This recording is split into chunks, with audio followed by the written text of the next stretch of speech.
해서 소서사라고 하거든요. 작은 이야기로 이제 변환시키는 과정에서의 기억이 굉장히 중요하다. 그래서 기억학에서는 한마디로 말하면 기억의 특징이 뭐냐면, 기억이라고 하는 것은 망각의 바다에 떠있는 섬과 같은 것이다. 이거 무슨 의미인지 아시겠어요?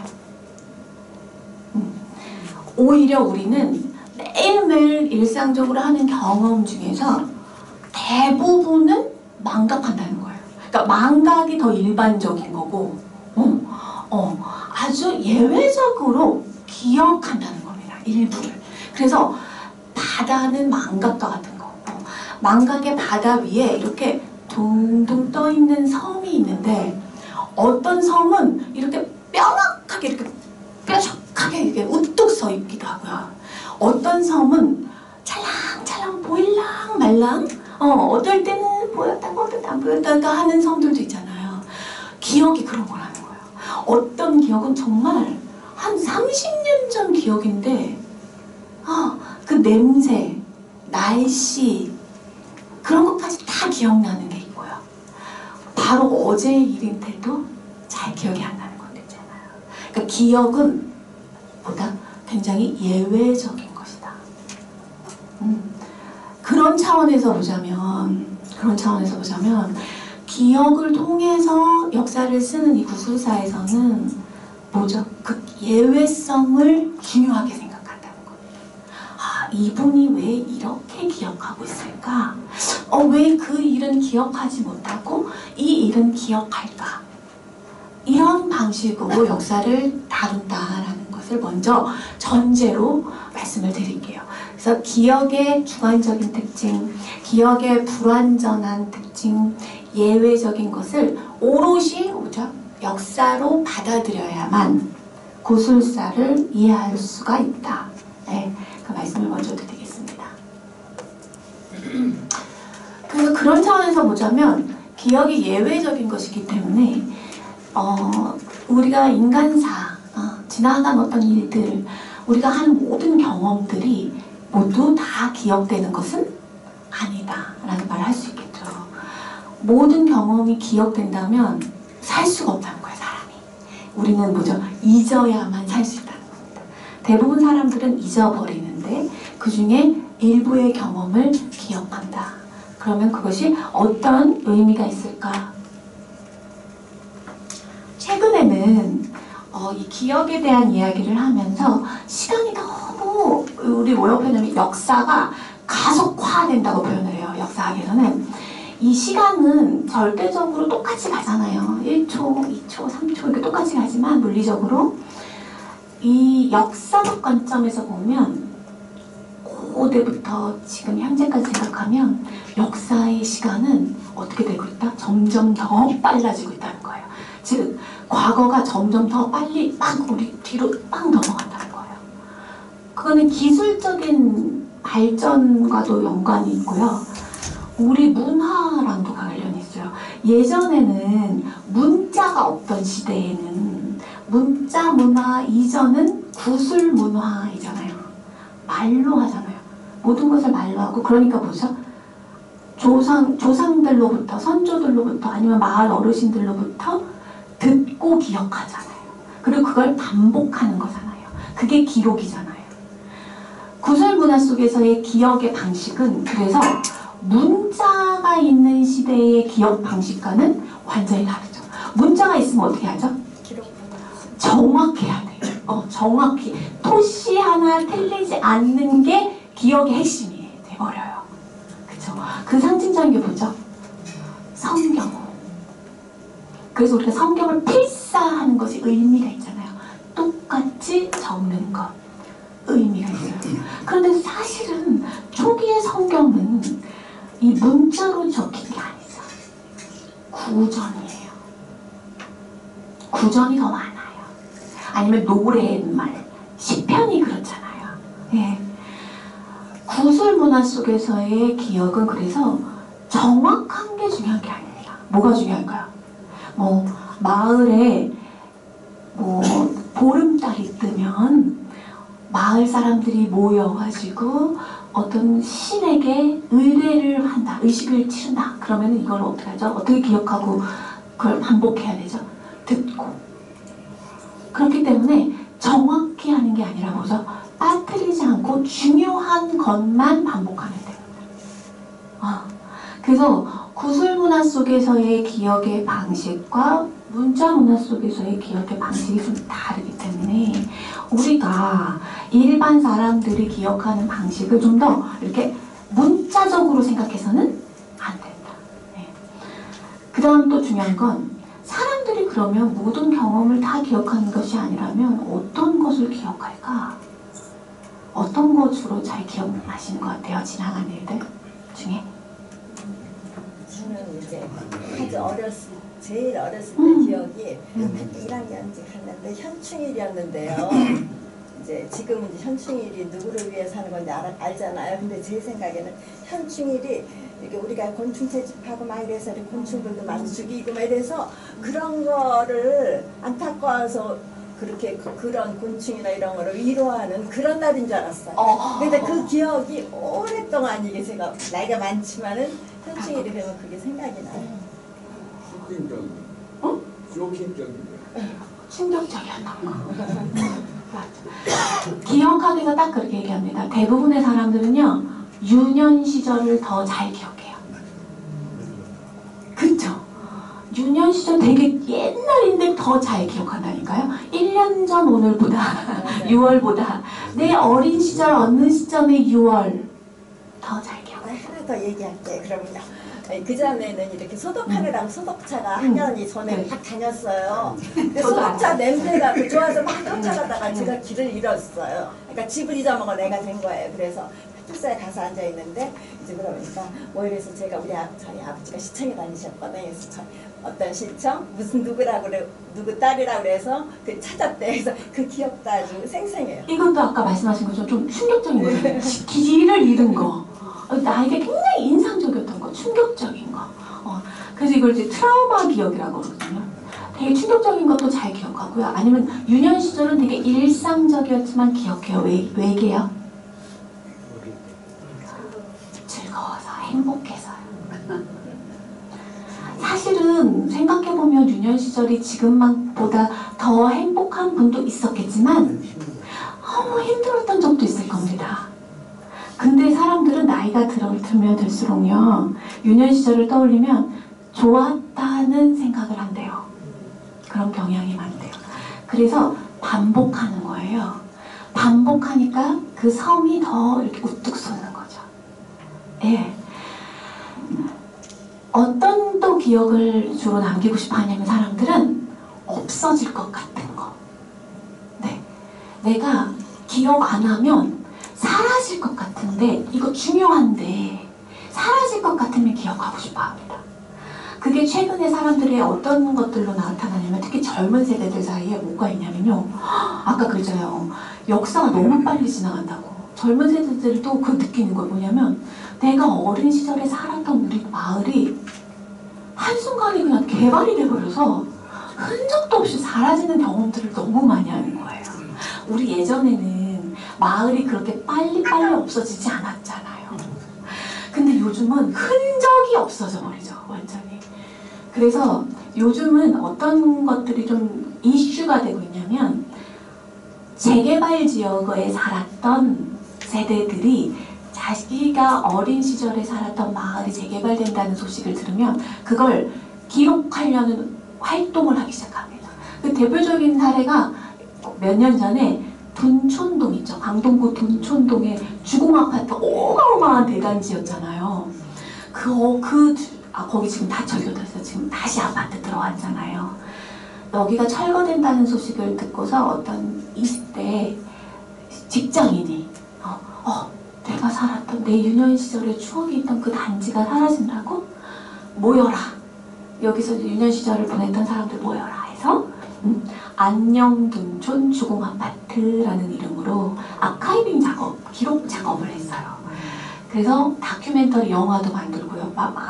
마을 아파트 단지를 다니면서 시소도 찍고 내가 탔던 그네도 찍고 경비실, 경비 아저씨 의자 이런 거 막 떼오고 떼서 일단 모아놨어요. 일단 그냥 다 갖다 놨대요. 없어지기 전에. 그래서 영화도 찍고요.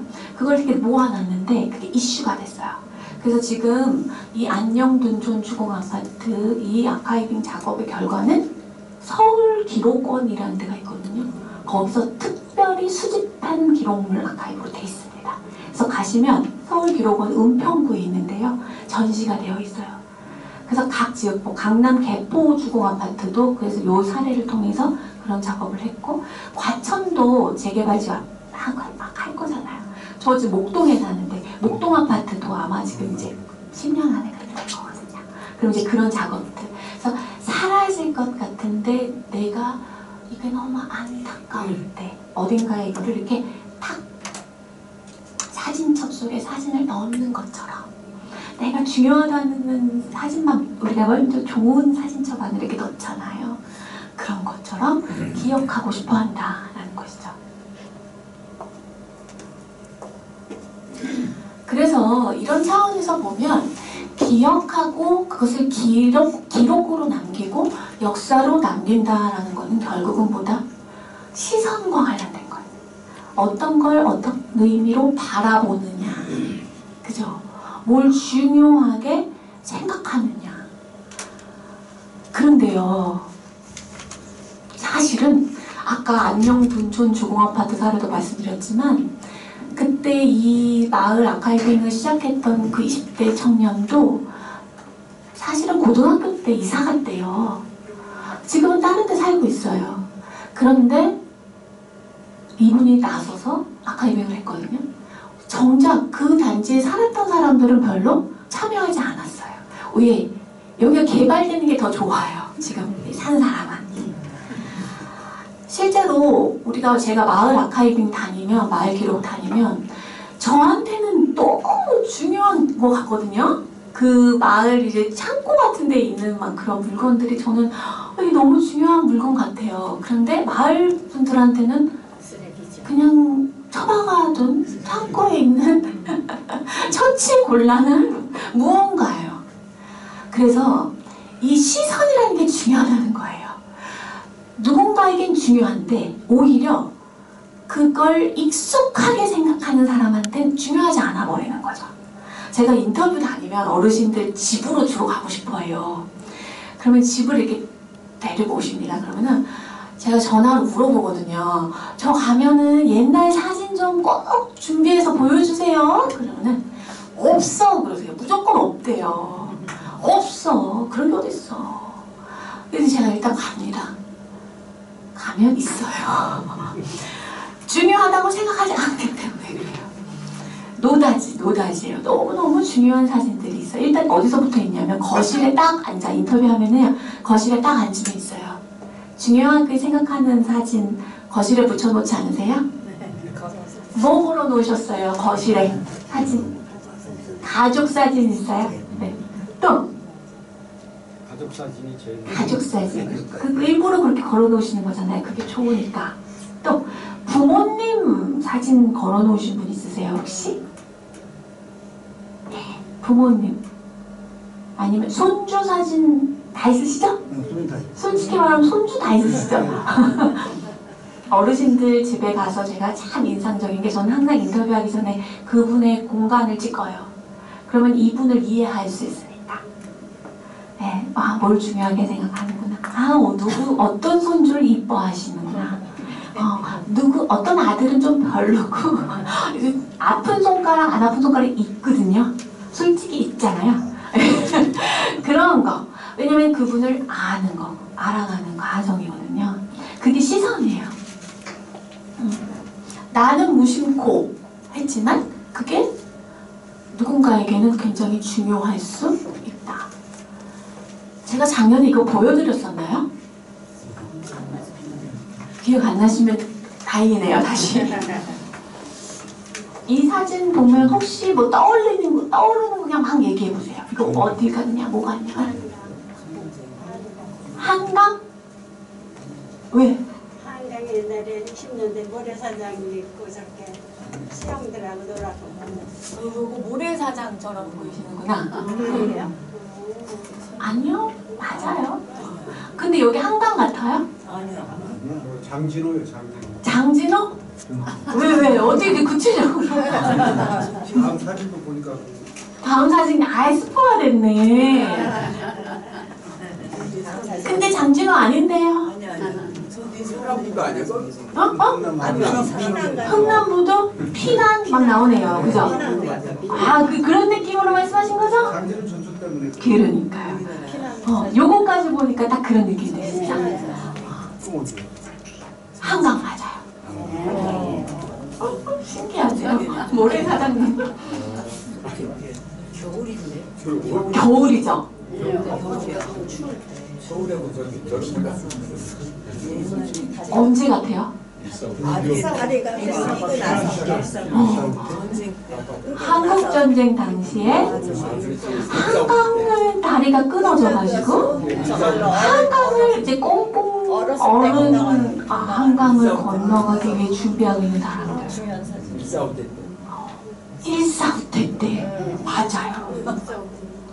제가요 선생님들 한국전쟁 당시에 피난민 하면 어떤 모습들이 떠오르십니까?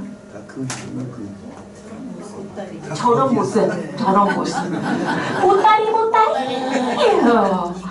이고지고 또 애는 또 가족은 또 되게 많아요. 대가족이에요. 그죠? 또 저는 피난은 안 겪었는데요. 우리 시어머님이 맨날 얘기를 하셔요. 피난 갈 때 서울 사셨는데 참 지혜로우신 것 같아요. 리아카 해서 사람을 사서 용가 거기다가 돈을 다 넣어서 꼬매서 가서 편안하게 사셨대요. 그리고 또 제 방들도 하나 가서 일해 그래가지고 그러니까 별로 이렇게 배우시질 않아서 너무 지혜로우시다 이런 생각이 들더라고요. 피난짐 잘 싸는 사람이 있어요.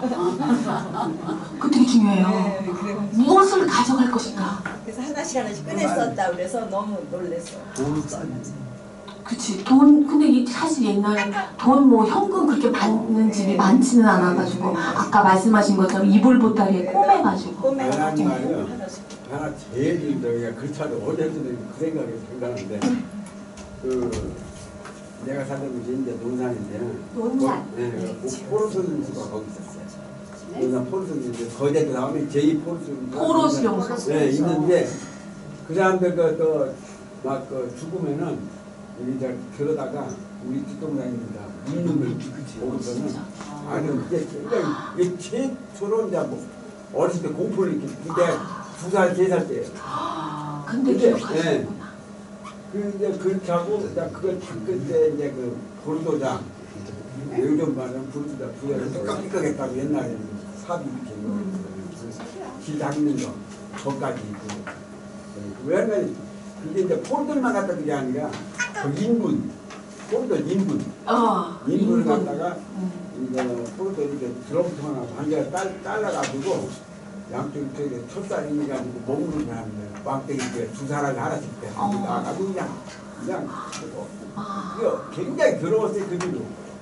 그러다 얼마 있다 이제 내가 그 출근 협정 되는 바람에 53년이거든. 그러니까 내가 한 51년 사이를 지금 기억하고 있는 거예요. 그렇구나. 지금 보세요. 서울에 안 사시고 논산에 사셨잖아요. 그러니까 그 논산이라는 지역은 한국전쟁 당시에 수용소가 있었던 거죠. 그러니까 저분의 어르신의 전쟁에 대한 기억에 가장 인상적인 것은 포로 수용소에 대한 기억인 거죠. 그런데 이 한강이라는 얘기는 서울 사람들이잖아요. 서울 사람들이 경험한 한국전쟁에 대해서 책이 한 권 나와 있습니다.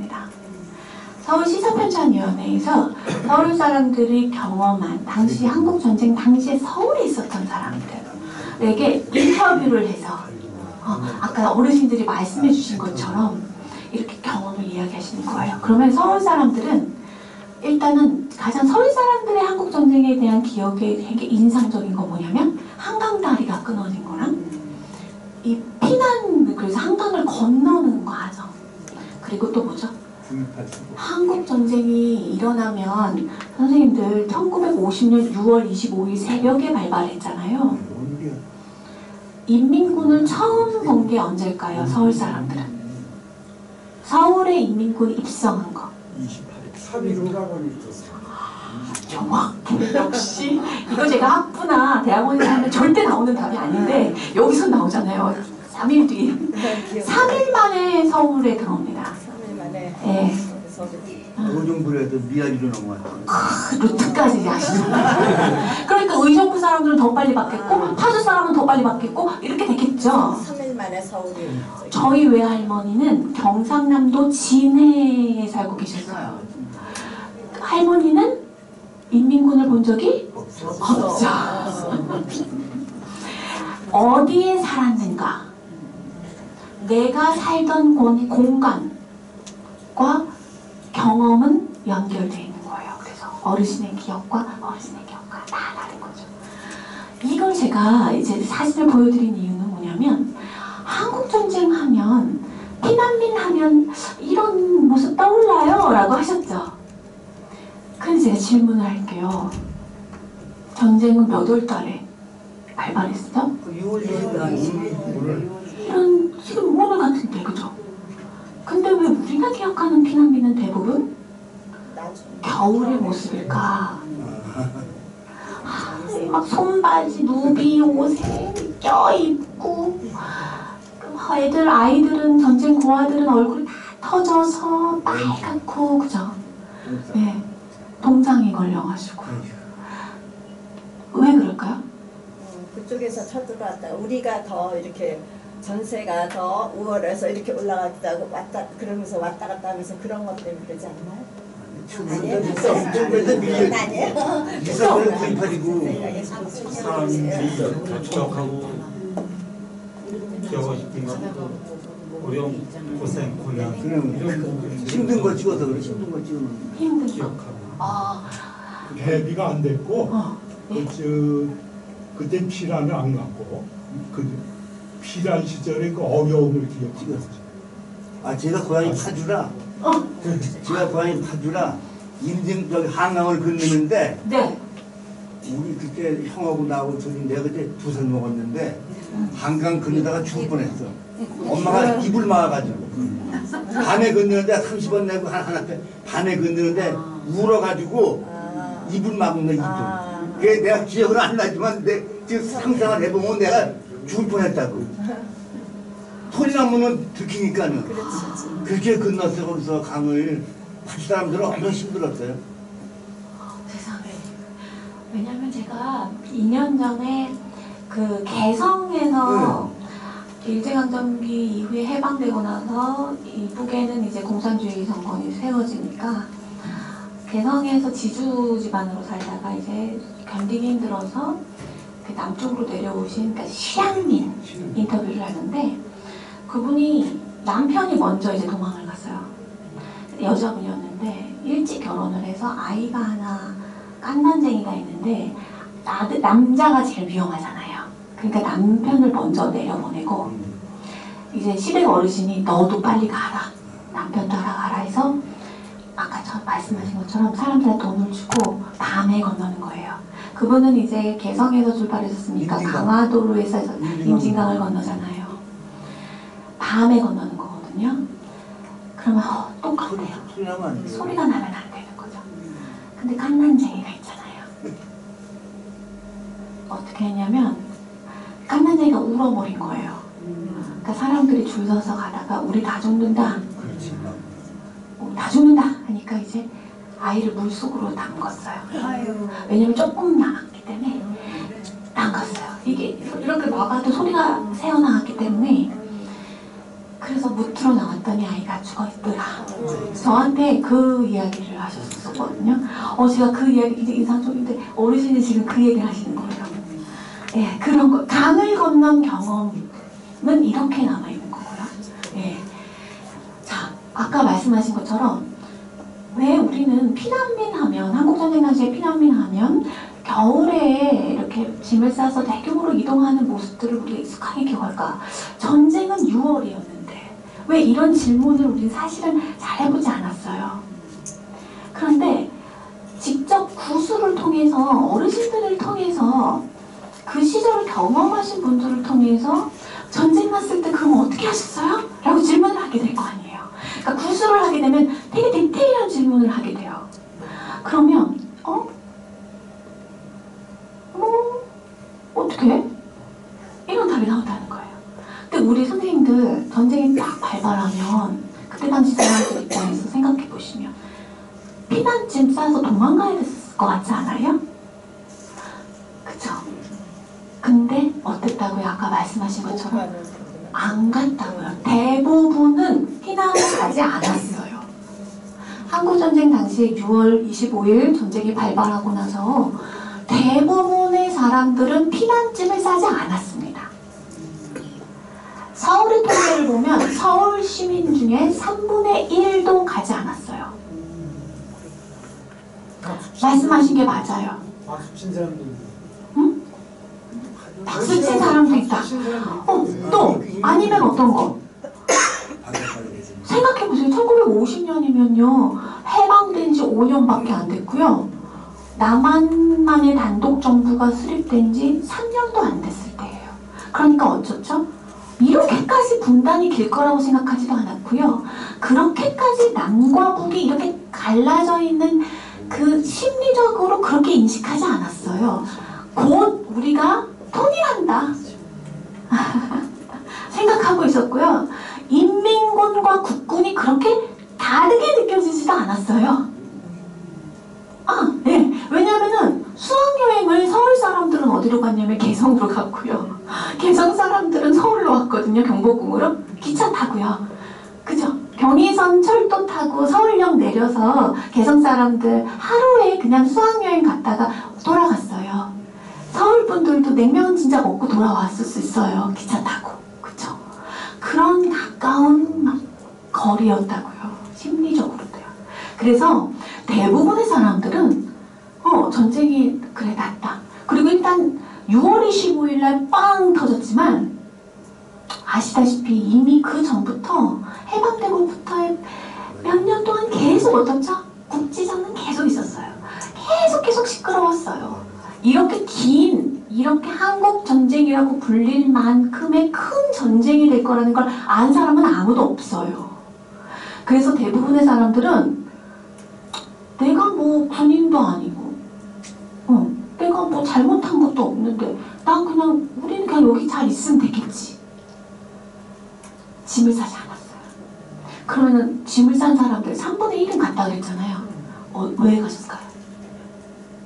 공무원 집안들 맞아. 공무원이나 경찰 있으면 안 되는 사람들. 인민군 내려오기 전에 떠나야 되는 사람들이 있는 거죠. 공무원 가족, 경찰 가족, 군인 가족, 또 친일파 가족들. 제일 먼저 짐을 싸서 내려간 사람들. 그래서요, 구술사로 복원해낸 한국전쟁에는 2번의 피난이 있다라고 봅니다. 한국전쟁의 피난을 우리는 보통 아까 말씀하셨듯이 1사 후퇴 때의 피난을 기억하잖아요. 이건 2차 피난이에요. 그리고 1차 피난은 전쟁 직후의 피난. 전쟁 직후의 피난을 우리는 정치적 피난이라고 합니다. 남아있으면 안 되는 정치적 피난. 그러니까 이건 일부예요. 근데 우리가 이렇게 대규모의 이런 모습을 기억하는 건 뭐냐면 이 2차 피난이 대부분의 사람들이 경험한 피난이고 이거는 뭐죠? 생존을 위한 피난이었어요. 왜냐? 남아있었다가 큰일을 당해보았기 때문에. 왜 안 떠나고 있었어? 안 떠났는데 왜 살아있어? 부역했어? 네, 그 경험 때문에 부랴부랴 짐을 쌉니다. 특히 서울 사람들 중에 대부분이 또 떠나지 않은 이유는 뭐냐면요. 인터뷰에 보니까 뭐였냐면 서울에 그 당시에 사시던 분들은 지방에 연고가 없는 분들이 많았어요. 갈 곳이 있어야죠. 지금이야 뭐 호텔도 있고 에어비앤비도 있지만 당장 가면 어떻게 하겠습니까? 어딘가를 목표를 두고 가는 거거든요. 피난은. 자, 우리 어디까지 가자 이렇게 얘기가 나와야 되는 거예요. 그래서 서울 토박이 분 중에 한 분은 그나마 간 게 어디냐면 왕십리에 있는 이모네 집이었대요. 그게 제일 먼 사람 지역 연구였던 거예요. 그러니까 대부분의 사람들이 떠나지 못했던 이유는 사람들은 그때 당시에 자기 지역에 터잡고 그 당시에는 우린 지금 많이 이사 다니지만 그 지역에 우리 가족 대부분의 친척도 다 같이 살잖아요. 그러니까 지역 연고가 없으면 못 가요. 네. 이렇게 역사를 이해하게 되면, 전쟁을 이해하게 되면 어떻게 되죠? 아, 그렇겠구나. 아, 그렇네. 현실적으로 받아들이게 되고 혹은 감정이입을 자연스럽게 하게 됩니다. 아, 내가 짐을 싸면 나는 무슨 짐을 싸야 되지? 뭐 이런 것부터 시작해서요. 그래서 구술을 통해 그 사람들이 직접 경험했던 기억을 통해서 역사를 듣게 되면 우리가 기존에 알았다고 생각했던 거, 당연하게 알았다고 생각했던 기존의 공식적인 역사가 굉장히 부분적이었다라는 것을 알게 됩니다. 그게 구술사를 하는 이유의 하나이기도 합니다. 네. 그다음 이 사진, 요건 조금 더 한국전쟁보다 더 오래된 과거이거든요. 요 무슨 모습 같아요, 선생님들?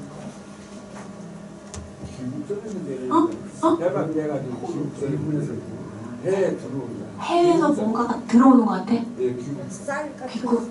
쌀가마니 같은 쌀. 공출? 일제 공출? 역시 단어가 그냥 고급지. 쌀포대 공출까지 나왔어, 그죠? 그럼 무슨 모습을 보여주는 것 같습니까? 이게 옛날에 국사 교과서 있었을 때 국사 교과서에 실려있던 사진이에요. 어떤 단원이었냐면 일제강점기의 경제적 수탈 단원이 그 공출, 그죠? 그래서 이 어마어마한 쌀들이 일본으로 이렇게 미국이 나아갔다가 그러니까 여기 포구에 이렇게 뭐 거기서 그렇지, 포구에 항구에서 그리고 배가 있죠. 그러니까 가만히 이렇게 쌓아져 있고요. 그러니까 딱 두 가지 말씀하세요. 아까처럼 우리가 지원을 받는 건가? 아니면 나가는 건가? 그죠? 이거는 이제 나가는 거. 근데 요 집들 때문에 다들 헷갈려 하세요. 요 집 어떤 모습이죠? 일본 양식 집이네. 선생님들은 이렇게 적상가옥 막 나오잖아요. 이게 학부에서 대학생들한테 하잖아, 그러면요. 근데 집이 그때 이런 게 있어요? 선생님들은 아시는 거죠. 적상가옥에 살았어. 보이는 거죠. 살기도 했는데 내가. 저 한국 뭐라고 그러나 한국 게이트 같은 데그 역사. 그게 어디에 군산이에요? 맞습니다. 군산입니다. 군산에서 군사랑 비슷하네. 이게 군산항이고요. 지금 또 군산 여행 가는 이유는 뭐냐면 여기가 근대적인 어떤 항구 도시였고 그리고 여기에 일본인들이 굉장히 많이 거류하고 있었기 때문에 일본식 가옥의 형태가 많이 남아져 있잖아요. 그래서 그 가옥에서 게스트하우스 이렇게 운영하잖아요.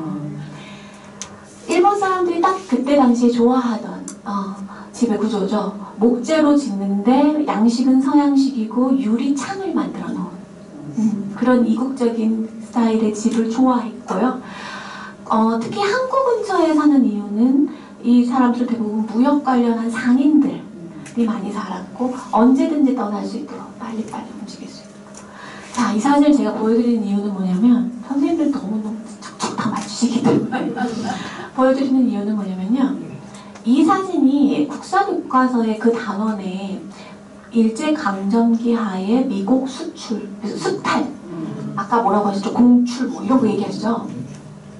근데요, 이게 또 어떤 책에는 다른 방식으로 적혀 있어요. 이 사진에, 이 기록, 같은 사진 기록인데 그 일본 사람들이 찍은 거거든요. 조선 총독부에서. 이 같은 사진을 가지고 다르게 해석합니다. 어떻게 해석할 수 있을까요?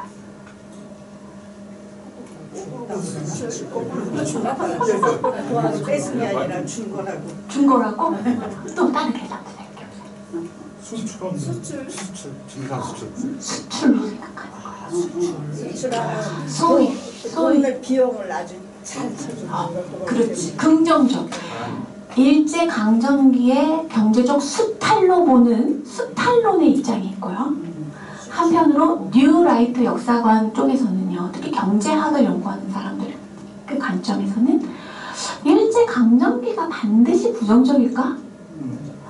일제 강점기에 사실은 미국의 생산량이 수치로 보면, 통계상으로 보면 굉장히 늘었다. 그리고 그걸 가지고 일단 내륙에서 이 쌀들 다 호남 평야 같은 데서 막 재배돼가지고 이 한국까지 왔을 거 아니에요. 그러면 이 쌀들을 모아가지고 이런 항구로 다 착착착 보내려면 뭐가 발달해야 됩니까? 교통수단이 발달해서 전국에 철도가 깔리지 않았냐. 또 근대적 항구, 항만시설이라는 게 만들어져서 이런 것들이 다 해방 후에 우리가 근대적인 발전을 할 수 있는 바탕이 되지 않았나.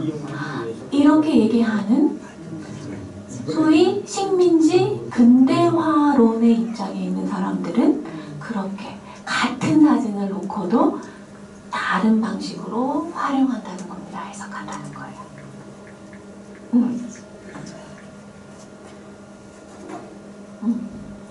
제가 이 사진을 보여드리고 하고 싶은 얘기는, 그래서 우리가 어떤 기억을 통해서 기록을 남기든 뭐 문자로 기록을 남기든 생산하는 사람, 기록을 만든 사람은 의도가 있겠죠. 이게 사라질까 봐 남기는 것도 있고 나중에 증거를 남기기 위해서 남기기도 하고 그렇겠죠. 조선총독부에서 이런 거 다 뭐죠? 왜 남아있을까요? 본국에 보고하는 거예요. 공무원들이 보고하느라고 찍는 거거든요. 그래서 우리가 일제강점기에 사진 기록이 굉장히 많아요. 일본이 일본 일제강점기 연구가 아주 촘촘하게 연구될 수 있는 이유, 통계치까지 나올 수 있는 이유는, 마을 단위의 쌀 생산량까지 나올 수 있는 이유는 일본 공무원들이 너무 꼼꼼하게 기록을 철저히 남겼기 때문이에요. 왜? 철저히 수탈하기 위해서. 본국에서 철저하게 놓치지 않고 수탈해 오라고 하기 때문에. 꼼꼼하잖아요. 그래서 기록이 많이 남아있어서 오히려 뭐죠? 본인들의 전쟁 범죄가 더 많이 남아있어요. 나치의 전쟁 기록도 그래요. 홀로코스트라는 전쟁 범죄가 지금도 유럽의 극우 세력들은 홀로코스트를 인정하지 않아요. 수용소가 조작됐다라고 얘기합니다. 특히 가스실을 인정하지 않아요. 그래서 법적 논쟁도 이루어졌잖아요. 근데 영국의 한 변호사가 승소를 했잖아요.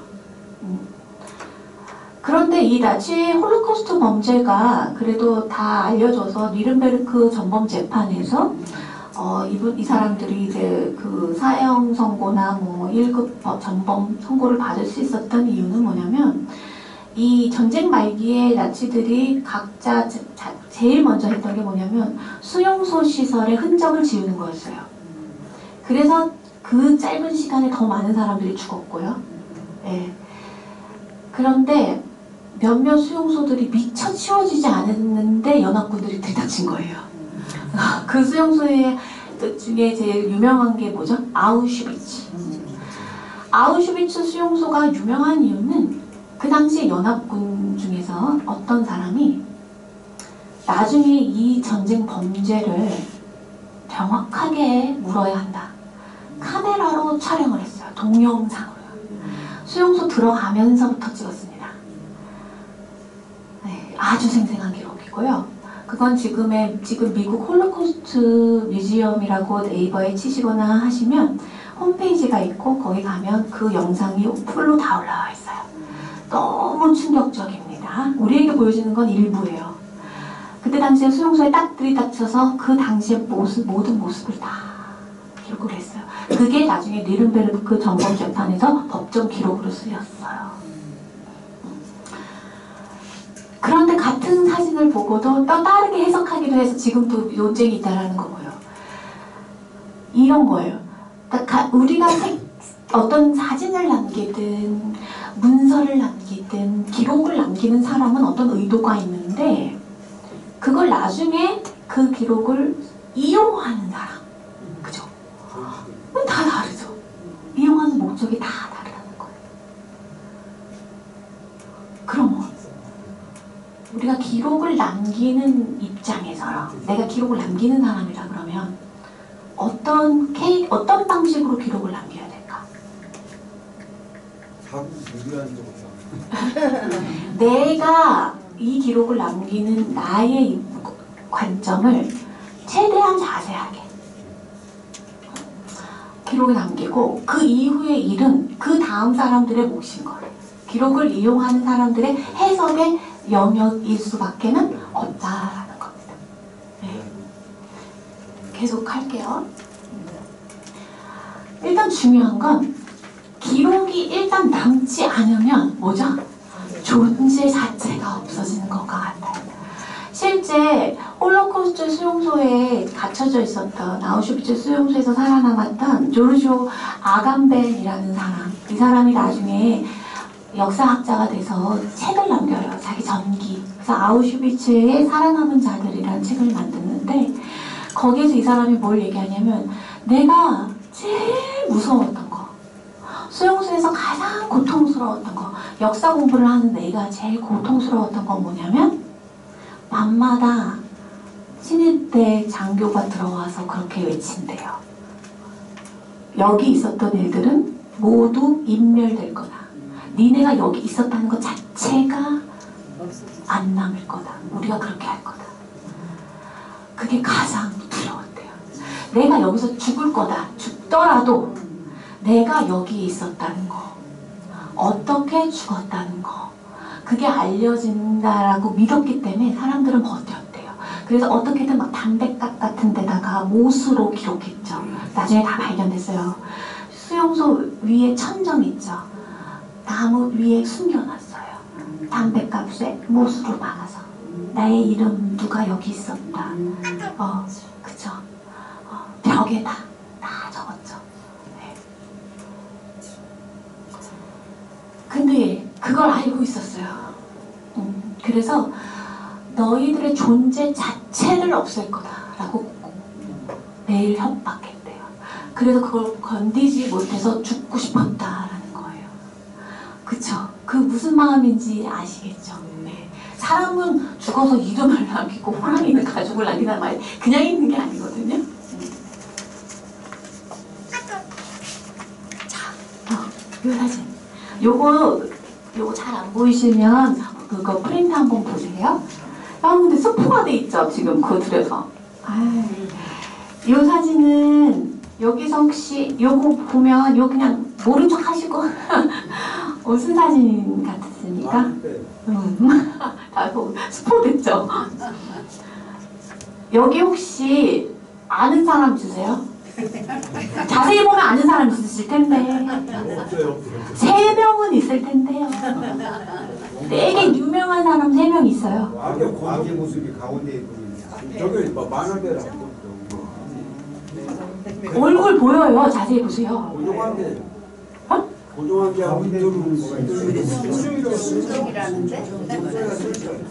우리 알 수 있는 게 요 일산 쓰고 있는 사람이 제일 높은 사람이잖아요. 그죠? 일산 아래에 있는 사람이 제일 높은 사람이겠죠. 여기 이분이 순종. 한국 조선 왕조의 마지막 왕으로 기록되어 있는 순종이고요. 요 사람. 아니, 요 바로 옆에 있는 사람. 요 하얀 수염 난 사람.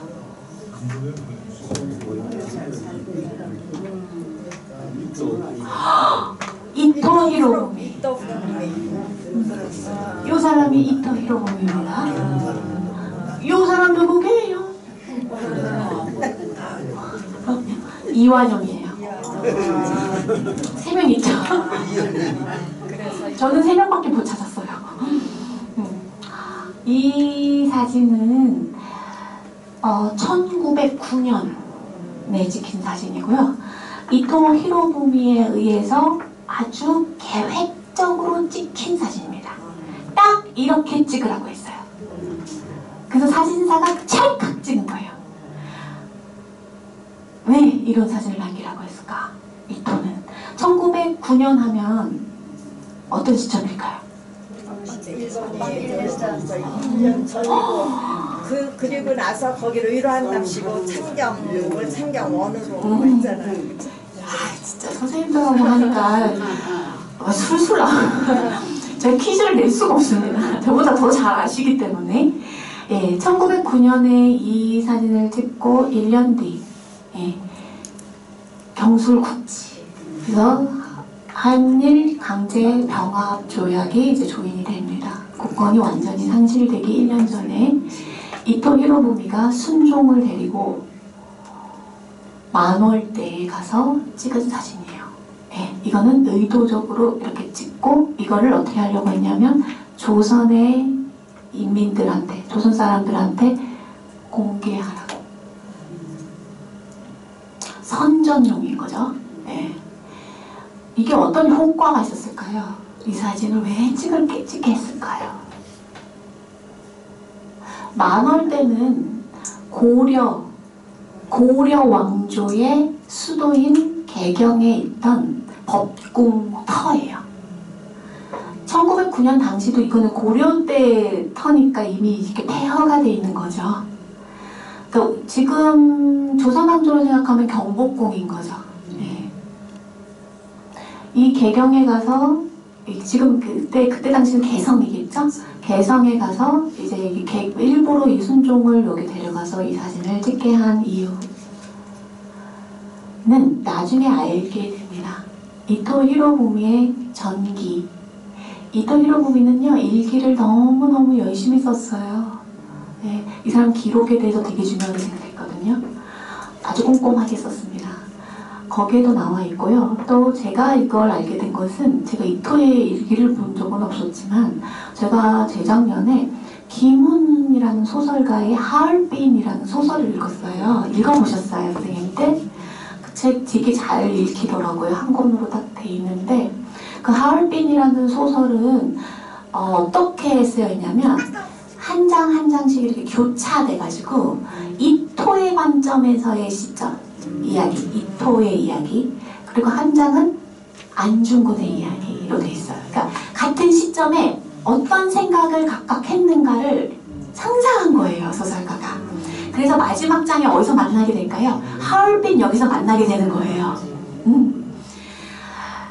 이토가 이제 하얼빈으로 이제 가는 과정에서, 떠나는 과정에서 자기의 이제 포부와 야심 같은 것들을 이제 막 이야기합니다. 조선 반도를 점령한 다음에 우리는 중국까지 나아가서 세계 평화를 이뤄야 된다. 그 어떤 하나의 그냥 교두본 거예요, 조선 반도는. 그런 차원에서 이 사람의 어떤 일종의 프로젝트로서의 이 사진인데요. 지금 이제 뒤에 제가 3장에 걸쳐서 남겨놓은 게 이제 하얼빈 소설의 이 부분을 김훈 소설가가 적어놓은 부분이에요.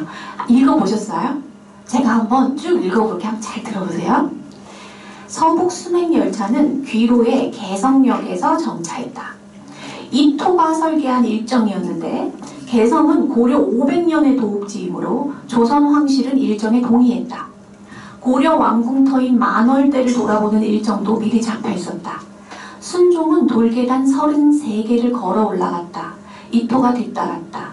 마지막 계단 위로 올라서자 풀밭이 한눈에 보였다. 만월대는 500여 년 전 홍건적이 부수고 간 폐허로 남아있었다. 주춧돌마다 목재 기둥을 바치던 홍이 파였고 무너진 정각들의 환영을 하나씩 이고 있었다. 순종은 주춧돌의 대열 사이를 걸었다. 이토가 말했다. 고려조의 폐허를 보니 500년 전 홍건적의 말 울음소리가 들린 듯합니다. 그 다음 순종이에요. 그때 고려왕이 파천하고 왕궁이 불탔지만 고려는 곧 개성을 회복하고 적들을 압록강 밖으로 내몰았던 것이요. 폐하께서 고사에 해박하십니다. 400년을 경영해온 고려 대궐이 무너진 지 또 500년이 지나 이처럼 풀밭이 되었습니다. 주춧돌을 보니 심란하오. 심란하실 때지요. 그러나 돌들은 이제 고요합니다. 세월이 지나고 보면 폐허가 오히려 편안해 보이는군요. 이토는 소리내서 웃었다. 순종은 고개를 숙여서 주춧돌을 들여다보며 천천히 걸었다. 폐허를 크게, 조선 황제를 작게 나타내라고 이토는 만월대 돌계단 앞에서 일본인 사진가에게 명령했다. 무너진 돌계단과 그 너머 송악산 등선을 구도의 횡축에 들어앉히고 조선 황제의 대열이 그 폐허의 종축으로 기게 늘어선 사진을 이토는 요구했다. 조선 황제의 얼굴이 또렷이 보이지는 않았지만 일산이 받쳐져 있어서 거기가 황제의 자리임을 알 수 있었다. 이토는 그 옆에 희미하게 보였고 군도를 찬 일본군 장교가 그 앞에서 대열을 인도하고 있었다. 돌계단을 내려오느라 황제의 대열은 흐트러졌다. 대열이 폐허를 배경으로 종축을 이루었을 때 사진사는 셔터를 눌렀다. 이 사진이 조선의 운명과 조선의 앞날을 보여주는 것이라고 이토는 판단했다. 아직 오지 않은 시간들, 앞으로 다가올 시간들까지도 사진에 찍힐 수 있다는 것을 확인하면서 이토는 혼자서 놀랐다. 다시 사진을 보세요. 이제 좀 의도가, 기록한 사람의 의도가 조금 보이시나요? 그때 실제 이 사진은 여러 신문 자료를 통해서 조선 사람들한테 이제 홍보가 됐어요. 이 사람들 입장에 생각하면은 순종 황제 했지만 얼굴을 한 번도 본 사람들이 없겠죠. 대부분은 못 봤겠죠, 황제 얼굴을. 근데 이토 히로부미는 순종의 모습을 되게 많이 보여줬어요, 신문을 통해서. 왜냐면 그냥 하나의 인간이다라는 거예요. 니들이 추앙하는 황제도 그냥 볼품없는 인간이다. 그리고 순종이 독살을 당할 뻔하잖아요. 그래서 이가 다 없어요. 그래서 이 발치를 한 다음에 틀니를 끼웠어야 되거든요. 그래서 우리가 보는 순종의 얼굴을 보면 하관이 좀 지나치게 크고 이상하죠. 그게 틀니 때문에 그래요. 그런 이상한 모습을 보여주고 싶은 거예요. 그쵸? 네. 뭔가 병이 있다. 건강하지 않다. 정신이 이상하다. 이런 폐허의 이 황제의 대열이라고 하기에 너무 볼품없지? 순종 황제한테도 마찬가지였어요. 다 지나갈 거예요. 고려조도 500년을 갔지만 결국 폐허로 남지 않았습니까? 다 내려놓으라는 거죠. 지금 사진에 보면 만월 때 왕년도 그걸 좀 안 했습니다. 걸어 내려오는 건데요. 사진에 보면은 근데 여기 고솔에는 걸어 올라갔다 올라갔다 내려오는 부분을 찍었다. 네. 다시 올라갔다가 다시 내려오는 거. 이제 지금 만월 때 북한에서 지금 어느 정도 소관 안 했어요? 만월 때요? 만월 때는 우리나라 유네스코에서 세계 기록유산이나 세계 문화유산 지정하잖아요. 중요하다고 생각하는 거 만월대가 지정돼 있어요. 세계 문화유산이에요. 개성 문화유적 지구라고 그래가지고 지정이 됐어요. 그래서 여기는 이 만월대는 남과 북이 공동으로 등재를 했어요. 왜냐면 북한에서는 이 만월대 유적을 발굴할 만한 기술이 없대요. 그래서 남한의 학자들이 가서 같이 합작했어요. 그래서 만월대 유적을 발굴했고 거기서 아주 중요한 기록들을 몇 개 발굴해요. 그걸 갖고 유네스코에 등재 신청을 한 거예요. 그리고 남과 북이 같이 등재 신청을 한 게 의미가 있잖아요. 세계 평화적 유네스코의 기치에 딱 맞잖아요. 그래서 등재가 됐어요. 그래서 유네스코의 문화유산으로 등재가 되면 3년에 한 번씩 재심사를 받아야 돼요. 근데 그걸 관리를 잘 못하면 떨어뜨려요. 그리고 예산이 나와요. 그래서 여기는 비교적 그래도 북쪽에 있는 문화유산 중에는 잘 관리가 다행히 되고 있습니다. 복원이 돼갖고 지금 잘 관리가 되고 네. 그런데 완전히 아니요, 복원 전혀 안 돼 있고요. 그냥 터예요. 터만 있어요. 왜냐면 그 밑을 다 못 팠어요. 왜냐면 갑자기 이명박 정부가 들어와서 정부가 바뀌면서 남북 관계가 안 좋아져서 중단됐어요. 예. 그래서 그게 진짜 안타까운 거예요. 우리 그때 뭐도 하려고 그랬냐면 고구려 유적지 있죠. 거기도 다 발굴하고 하려고 했거든요. 근데 이게 남북 관계가 경색되면서 그걸 지금 못하고 있고서서 이 문화유산이 소실되는 문제가 굉장히 심각해요. 예. 좋은 질문. 네, 제가 이 말씀을 드리려고 했었어요. 그래서 요 만월대 관련해서는 홈페이지가 마련되어 있어요. 유네스코 문화유산 만월대라는 걸 치시면 홈페이지로 어떤 과정에 있는지 현재 무슨 모습이 있는지를 잘 만들어 놨습니다. 한번 보세요. 강사님 그런데 돌계단 33개를 걸어서 올라갔다고 했잖아요. 33개라는 거는 그냥 우연히 그렇게 33개일까요? 아니면 어떤 의미를 가지고 33개를 만들었을까요? 약간 불교와 관련돼 있을 거예요. 33개가. 네. 그게 불교와 관련. 왜냐면은 고려는 불교의 나라였잖아요. 그래서 그래서 그 의미 맞아요. 네. 근데 김훈 작가가 이거를 상상해서 되게 멋지게 썼죠. 네. 저는 기록을 하는 사람이다 보니까 이 부분을 나중에 내가 수업 때 써야 되겠다. 이 생각이 들어서 네, 가져왔습니다. 제가 지금 이제 여러 질문들을 저한테 이제 해주셔가지고 대답을 해드렸는데 부족한 부분도 있고 그럴 텐데요.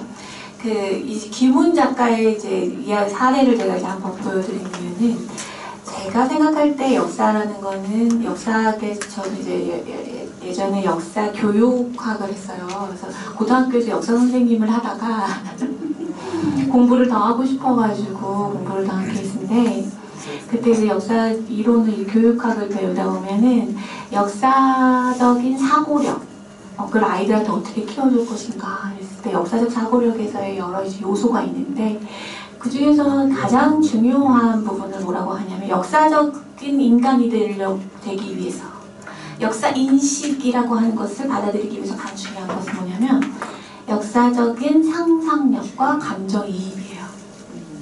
그러니까 역사는 사실을 이해하는 게 아니라 받아들여야 된다는 거예요. 역사는 굉장히 감성적인 거라고 생각해요, 저는. 그래서 저는 수업에서 소설도 많이 사용하고 원래 저는 이제 박완서 작가의 소설을 한국전쟁 수업할 때 많이 씁니다. 아까 말씀드렸던 서울에 남아서 강을 건너지 못하고 인민군을 목격하고 9.28 서울 수복을 경험하고 또다시 일사 후퇴를 경험했던 서울에 남아서 국군과 인민군을 모두 겪어야 했던 그 전기가 실려있는 게 박완서 작가의 그만탄 싱하는 누가 다 먹었을까라는 거거든요.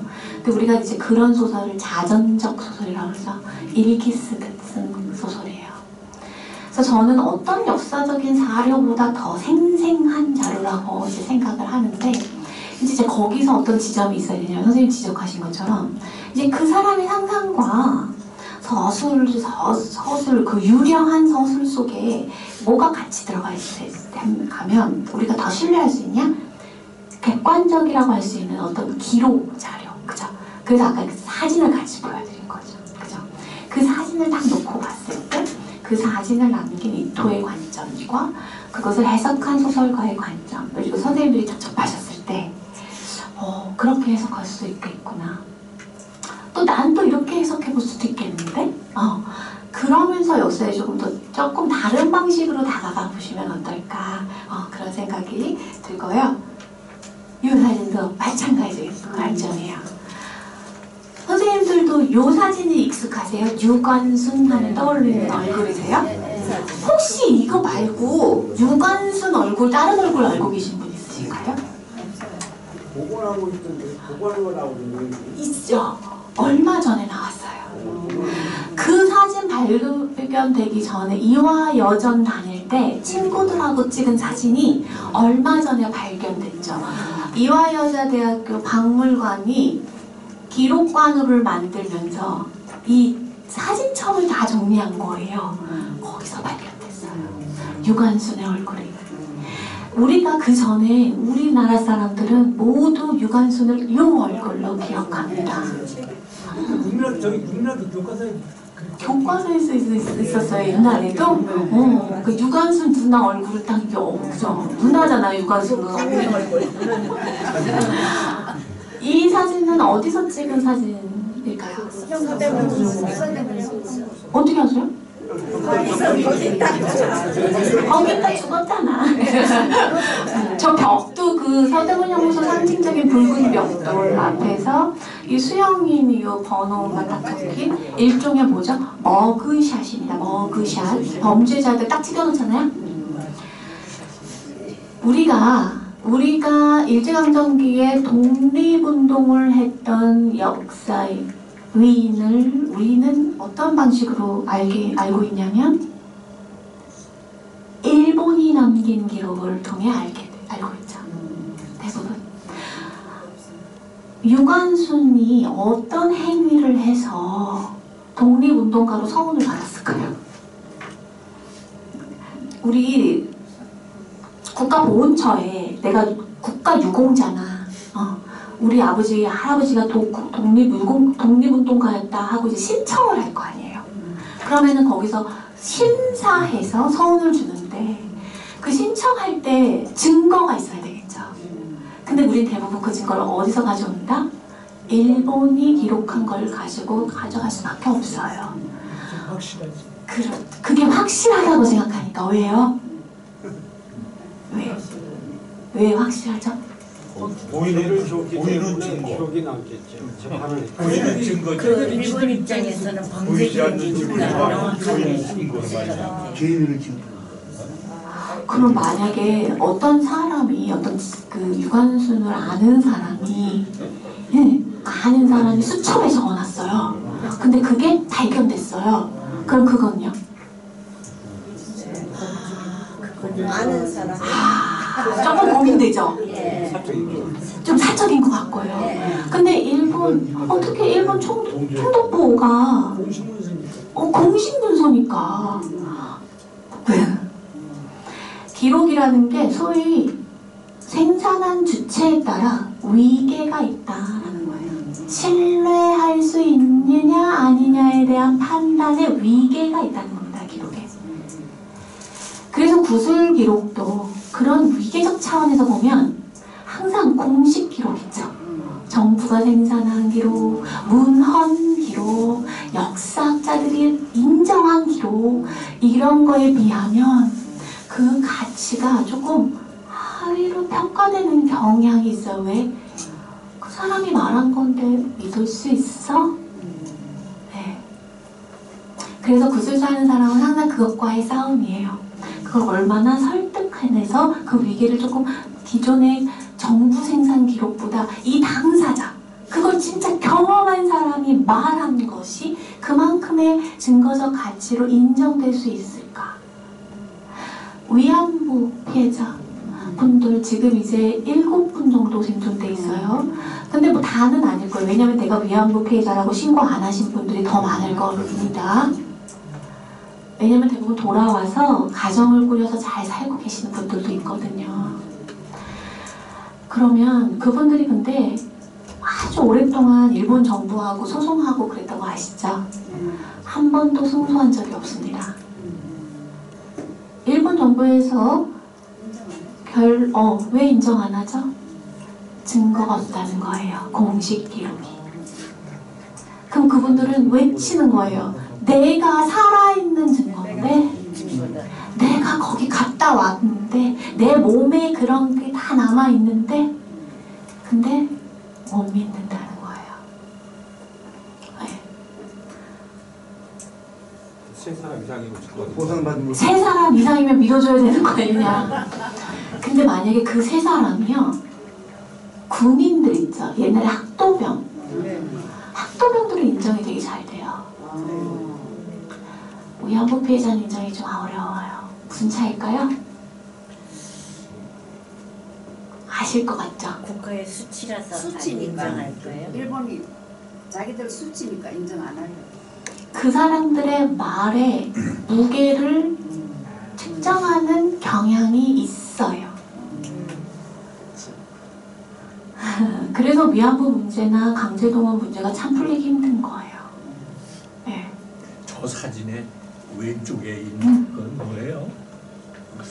한문으로 숫자를 쓴 거예요? 37이래요?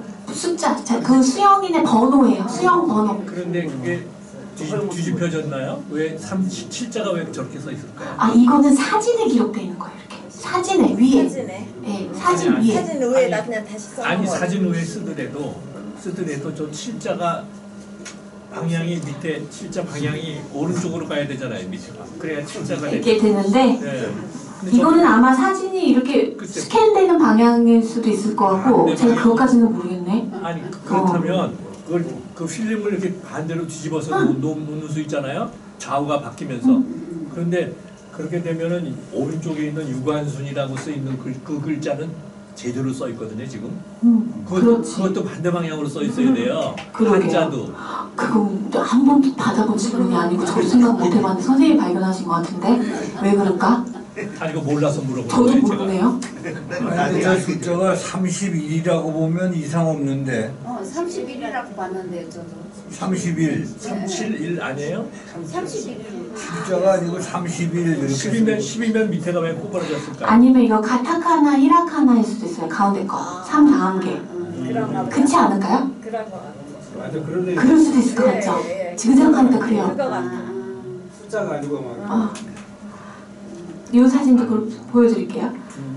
두 글자의 가운데다가 하나 알아봐야 되겠다. 집어넣은 것 같지는 않아요.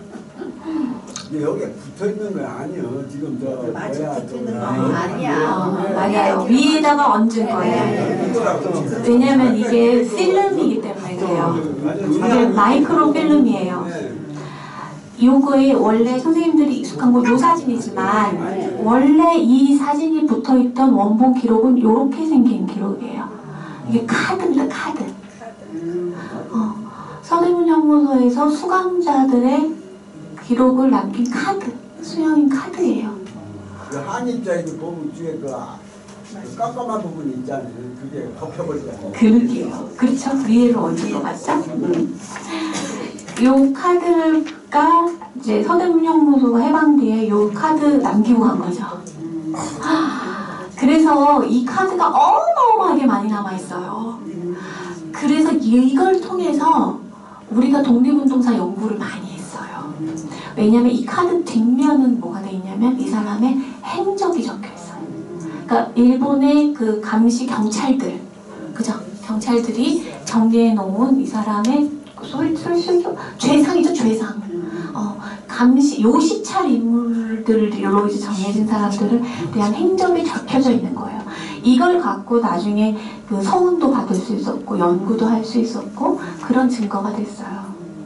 이건 지금 국사편찬위원회에 있습니다. 원본이 다 있고요. 디지털로 다 만들어져서 스캔해서 국사편찬위원회 홈페이지 가시면 다 있어요. 한 장씩 다 볼 수 있어요. 확대해서도요. 네. 그래서 우리가 독립운동의 역사를 공부할 때에 아이러니하게도 일본 제국주의가 남긴 기록을 가지고 우리는 그걸 해석한다라는 거죠. 결국에 나치의 홀로코스트 범죄도 마찬가지예요. 여기도 똑같았어요. 서대문 형무소처럼 수용소마다 이 카드가 다 있었거든요. 이 카드에는 여기는 또 뭐가 중요하죠?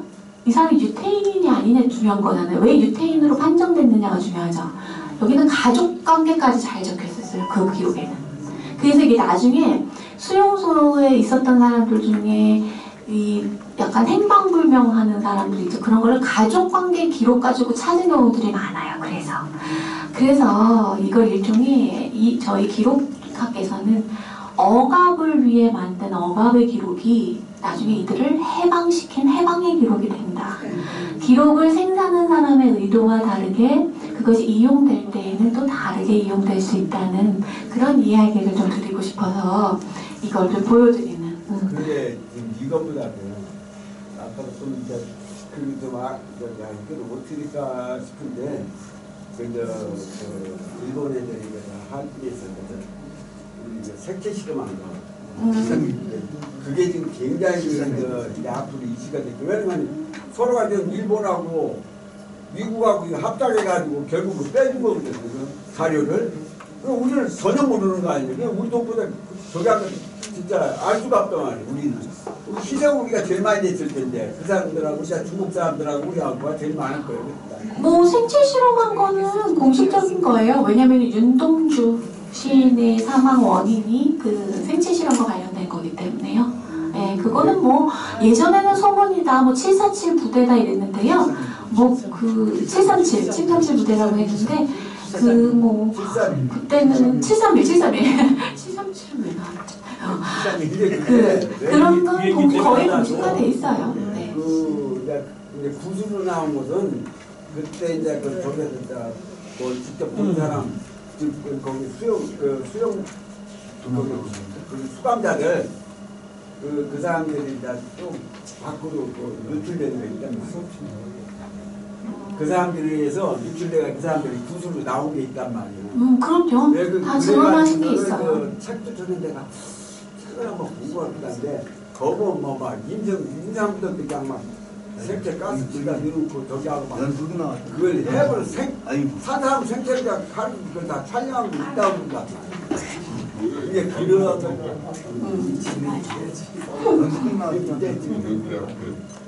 그거 많이 좀 하면 연구 좀 해볼까요, 제가? 그래서 사실은 아까 이런 카드도 만들고 일본인들도 이런 명부를 진짜 꼼꼼하게 만들고 나치들도 참 많이 만들었어. 그래서 이 기록에 대한 걸 일종의 이 통제 욕구가 강한 사람들이 기록을 꼼꼼하게 남긴다. 역대 역사적으로도 그래요.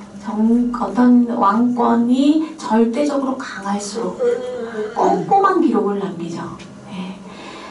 실제로 그 2차 세계대전 당시에 유럽 사회에서 또 독립운동하는 사람도 있었을 거 아니에요.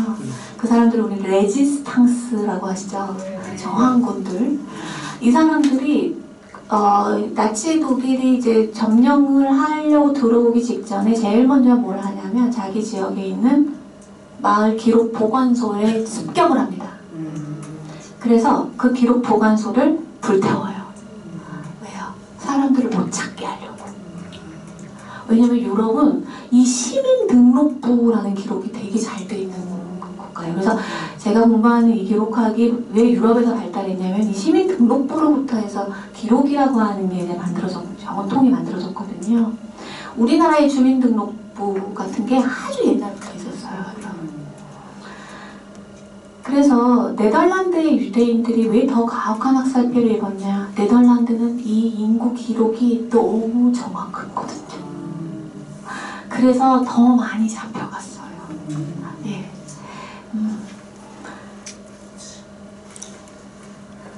그래서 사실은 제가 오늘 시간을 보니까 쉬는 시간을 체크해 보니까 제가 원래 이제 이 정도 얘기를 해드리고 구술사가 뭔지에 대해서 좀 간단하게라도 말씀을 드리려고 했는데 그리고 구술에서 어떤 식으로 질문을 하는지 어떤 걸 하면 되고 안 되는지 뭐 이런 거 조금 말씀드리려고 했는데 시간이 안 될 것 같아요.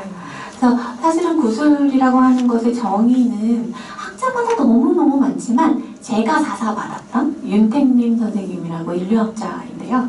과거의 경험을 기억을 통해서 현재로 불러와서 구술자와 역사가의 대화를 통해 쓴 역사를 구술사라고 합니다. 그러니까 이 정의 안에 이 구술사의 특징이 다 있어요. 구술사는 과거의 것만 기록하는 게 아니라는 겁니다. 뭐가 중요하냐면 현재로 부르는 게 중요합니다. 내가 이 사람 앞에 마주 앉은 이 순간, 그러니까 과거부터 현재까지의 그 사람의 생애를 다 담는 게 구술사예요. 네. 현재 내가 생각하는 과거가 중요하다는 겁니다.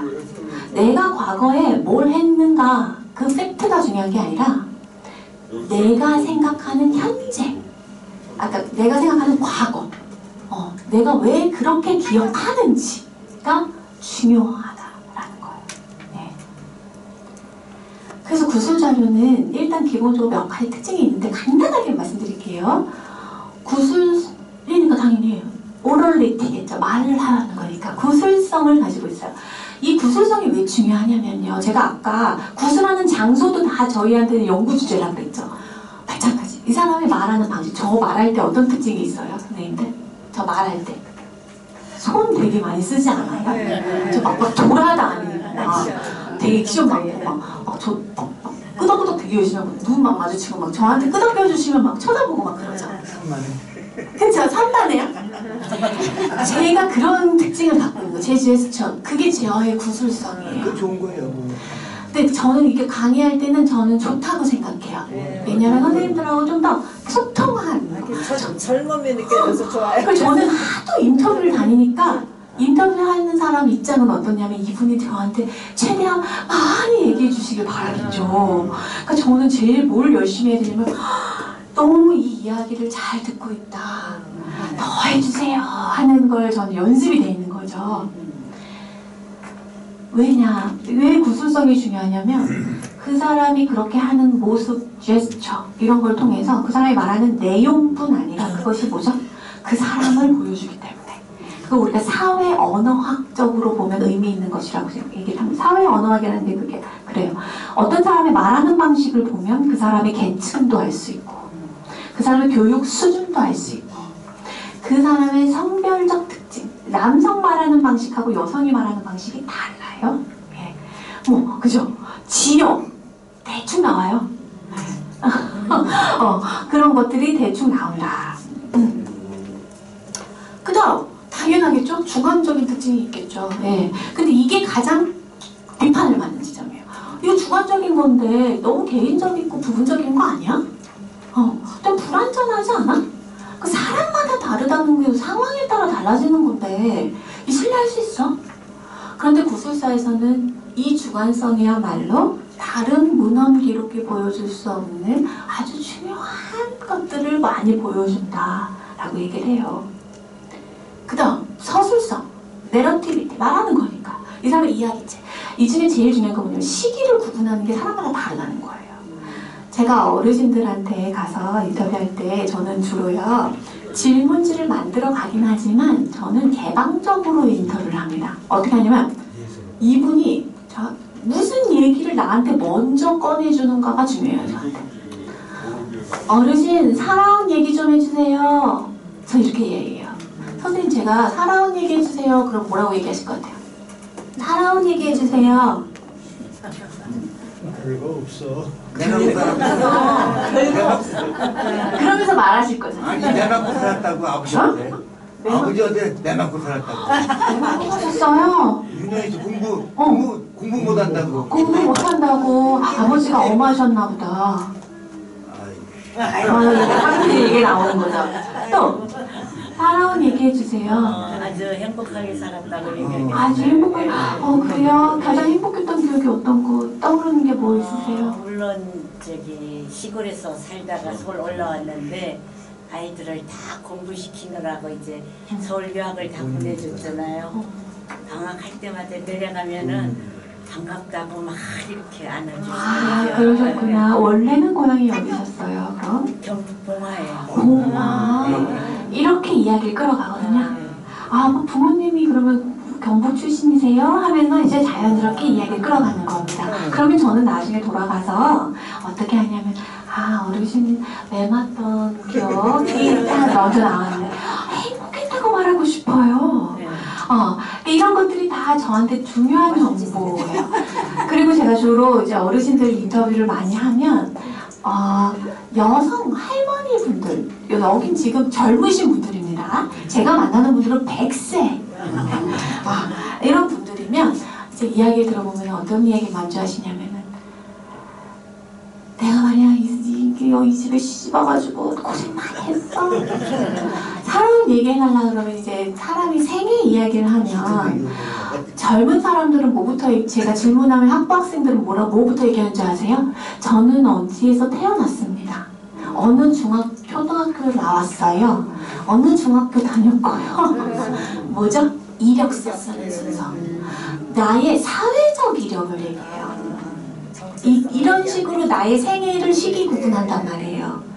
그런데 어떤 그런 방식 형식으로 살아오지 않으셨던 어르신 세대는 내가 생각할 때 내 생애 중에서 중요한 지점, 여성분들은 대부분 결혼이 되게 중요해요.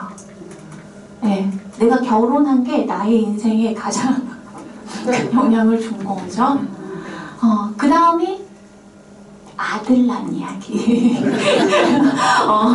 그런 거 얘기 많이 하고, 시집살이 이야기도 많이 하시고, 부모님, 내 엄마, 어르신들, 남성분들은 주로 많이 얘기하시는 게 뭐냐면, 내가 전쟁 때 어디 부대에 갔었잖아. 내가 경제를 그렇게 겪었어. 이런 거, 근대 얘기도 많이 해주시고요. 옛날에 부모님 집안 얘기도 많이 해주세요. 남성 어르신들은 집안 가계도가 쫙 나와. 그러니까 이런 시기 구분, 이건 다 사람마다 달라요. 근데 이런 걸 통해서 뭘 중요하게 생각하냐면 이게 다 뭐기 때문에 문화적인 거라서 그래요. 무언가를 말하는 방식은 굉장히 문화적인 거예요. 그 사람이 어떤 문화 속에서 살았는가를 보여준다는 겁니다. 가정의 분위기도 그렇고 지역사회의 분위기 다 보여줄 수 있어요. 그래서 대표적으로 한국 사회 전체를 생각해보면 구술사에서 한국 사회에서의 그 서술적인 특징은 뭐라고 해요? 한마디로 얘기하냐면 신세 타령이라고 해요. 한국 사회의 문화적인 서술성의 특징은 한마디로 신세 타령. 막 웃으시죠? 왜 안 웃으시죠? 뭔지 아니까. 왜요? 우리 다 같은 문화에 있으니까. 이거 외국 사람들한테 신세 타령이라고 그러면 웃을 수 있을까요? 그게 뭐야? 응? 신세 타령? 근데 우린 다 웃죠. 뭔지 아니까. 그래서 이게 문화적이다라는 거예요. 우린 그걸 이해할 수 있다는 겁니다. 캐치할 수 있다는 거예요. 네. 그 다음, 당연히 구술자랑 면담자가 만나서 하는 거니까 이건 공동의 작업이에요. 우리 보통 역사는 역사가가 사료를 놓고 자기가 해석해서 쓰는 거예요. 그런데 구술사는 구술자와 면담자가 같이 쓰는 겁니다. 네. 그렇기 때문에 뭐가 중요하냐면요.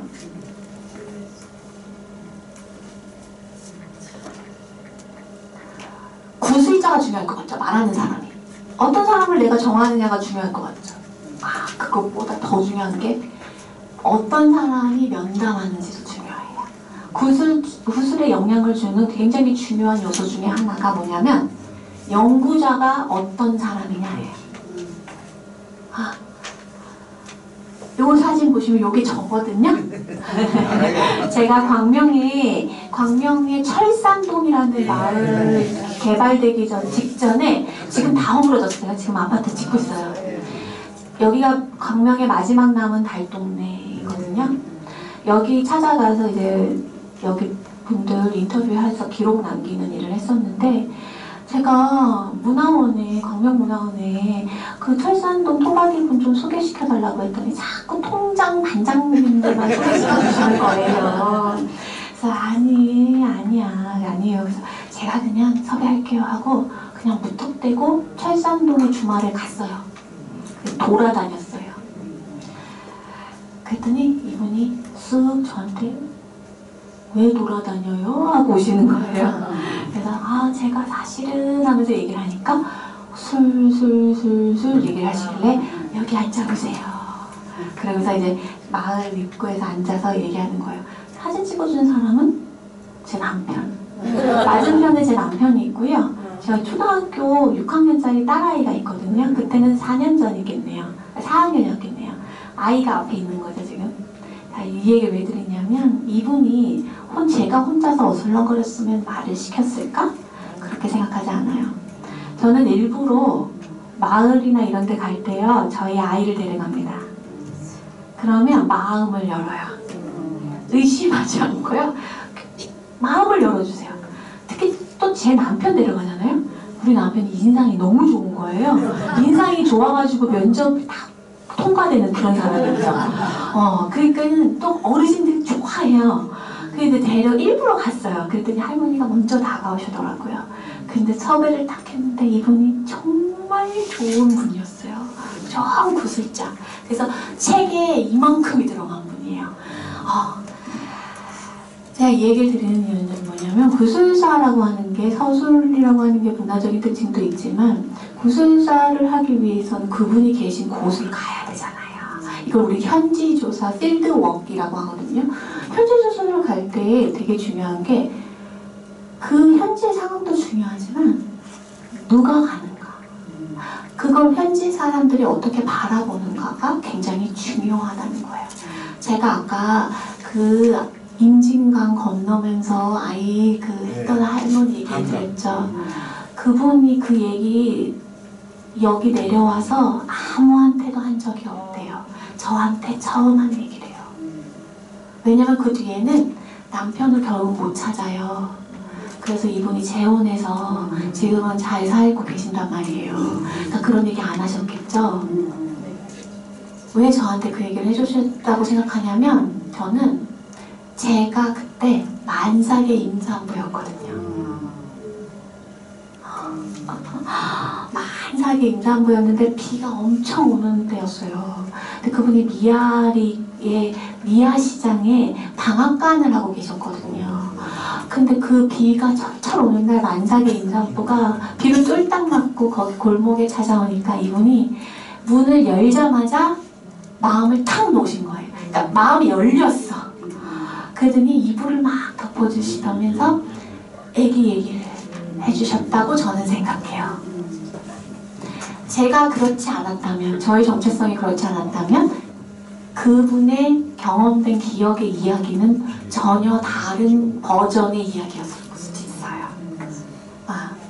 그게 구술사에서는 굉장히 중요한 측면이라는 거예요. 어떤 이야기를 해주는가. 그걸 뭐라고 하냐면 서사적 진실이라고 말합니다. 사실적인 진실이 있고요. 진짜 사실인 거. 그리고 구술사에서 뭘 얘기하냐면 말하여지는 진실이 중요하다는 거예요. 그리고 또 중요한 게 뭘까요? 말하지 못하는 진실, 말하지 않는 진실도 그만큼 중요하죠. 네. 그래서 사실은 제가 준비한 게 훨씬 많아요. 근데 오늘은 그 정도로 구술사에 대해서 말씀드리고, 여기 아까 말씀드린 거 있죠? 어린 시절을 사람들이 중요하다고 생각한다. 이거 다 이론적인 선생님 말한 게 다 있어요. 그다음 요거까지만 오늘 말씀드릴게요. 제가 구술사를 하면서 제가 아까부터 계속 말씀드린 이유가 시선과 관점이 굉장히 중요하다. 어떤 기록을 남길 거냐. 기존의 공식적인 역사에서는 사실은 굉장히 중앙 중심적인 입장에서 역사를 만들거나 예를 6.25. 제가 6.25라는 말을 안 쓰는 이유가 뭐라고 했죠? 말씀 안 들었죠? 왜 한국전쟁이라고 하는지. 6.25라고 용어를 짓는 건 굉장히 의도적인 거예요. 우리나라만 6.25라고 하죠. 6.25 전쟁. 북한에서는 6.25를 뭐라고 하게요? 해방시키려고 조국 해방전쟁이라고 합니다.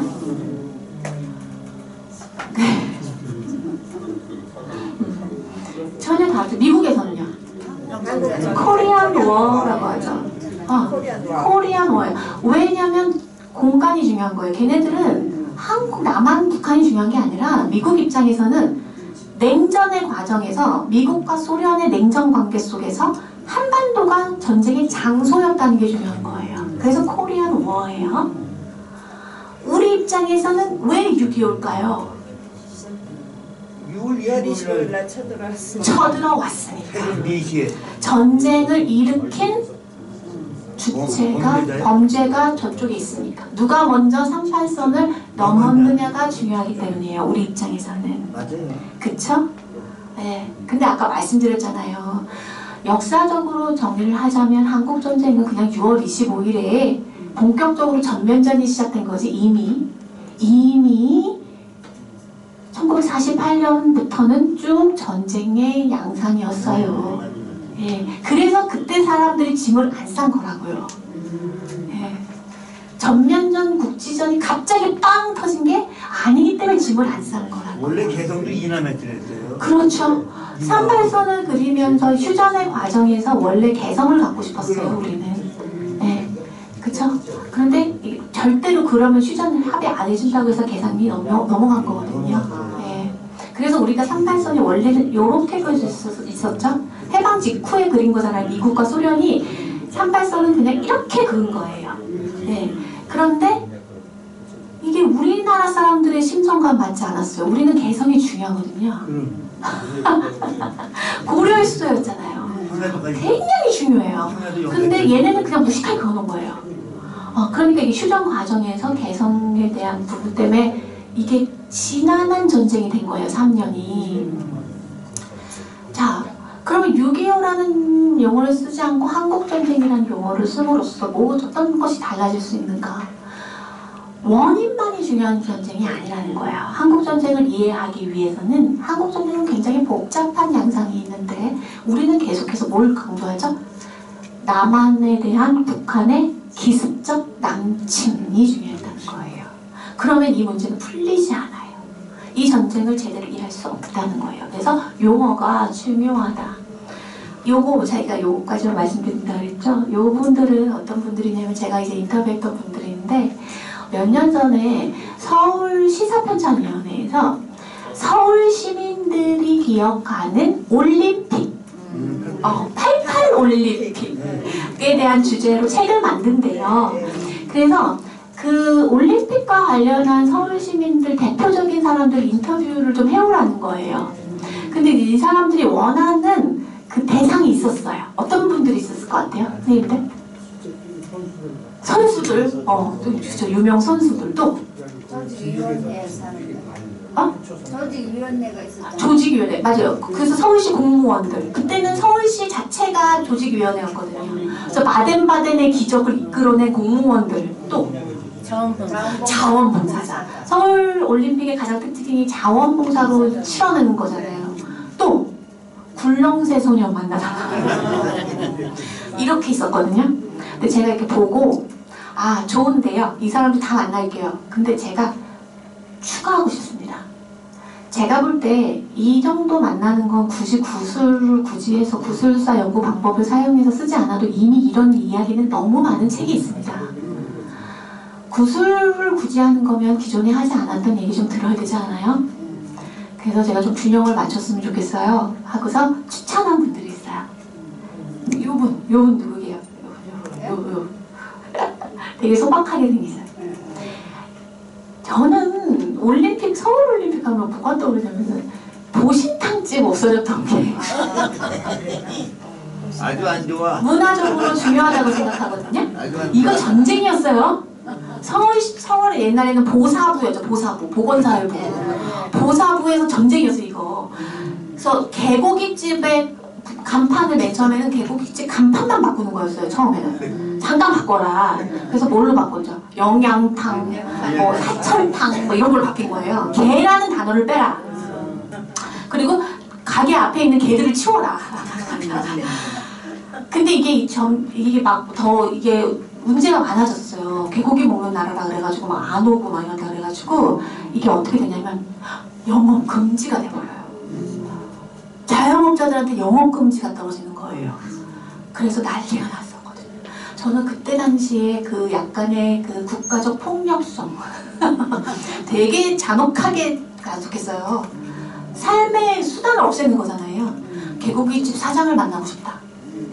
그분이에요. 그 다음에 요분은 누구냐면요. 다큐멘터리 감독인데요. 서울올림픽 때 있었던 또 하나의 국가적 폭력 혹시 아세요? 상계동 철거민의 이야기. 당시에 달동네가 너무 보기 싫다고 해서 서울에 있는 관광객들, 외국인들에게 도시 미관이 해친다. 그래서 도시 정화를 위해서 철거가 많이 이루어졌습니다. 그때 대표적인 곳이 사당동과 봉천동 그리고 상계동이었어요. 그래서 그때 상계동 주민들을 강제로 철거하면서 쫓아내는 과정을 그때 당시 대학생이었던 이 사람이 자기 성당 신부님이 너 카메라 있지? 가져와! 하고 그걸 기록한 거예요. 근데 이 사람의 평생의 업이 된 거죠. 그때 만들어진 유명한 다큐멘터리, 우리나라의 1세대 다큐멘터리가 상계동 올림픽이라는 거예요. 그 철거민들이 그래서 나중에 쫓겨나가지고 어디로 가냐면 부천의 고강동에 한 공터를 줘요. 거기다 갖다 버려요, 사람들을. 그 거기서 사람들이 이제 나무 베다가 비닐하우스 만들거든요. 근데 거기가 성화가 지나가는 길이 돼버려요. 그래가지고 성화 봉송이 된다 그래갖고 그 사람 또 와서 그걸 또 다 버려요. 그 과정까지 다 담겨 있어요. 그래서 어떻게 하냐? 땅굴을 파요.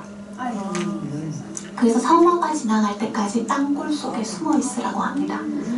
그 과정을 보여주는 게 상계동 올림픽이에요. 저는 고등학교 때 그 다큐를 보고서 역사 전공자가 됐어요. 그러니까 저한테 올림픽 하면 전 철거민이거든요. 이거 기록해야 된다. 그래서 했어요. 그래서 이 책, 그리고 요 분은 한복 디자이너. 전지현 알죠? 전지현. 그분 시할머니. 그래서 한복이라는 것의 문화적, 이영희 씨. 그래서 요 부분을 추가했어요. 왜냐? 제가 생각할 때 올림픽, 서울 올림픽 했을 때 그래도 기존의 역사에서 이야기되지 않았던 다른 이야기들도 좀 더 기록할 의미가 있지 않을까. 이 책자로 나와 있으니까 나중에 한번 보실 기회가 있으면 보시면 되겠습니다. 시간이 다 돼서요. 제가 지역 얘기는 오늘 못 해드리겠네요. 오늘 여기까지 하도록 하겠습니다. 감사합니다.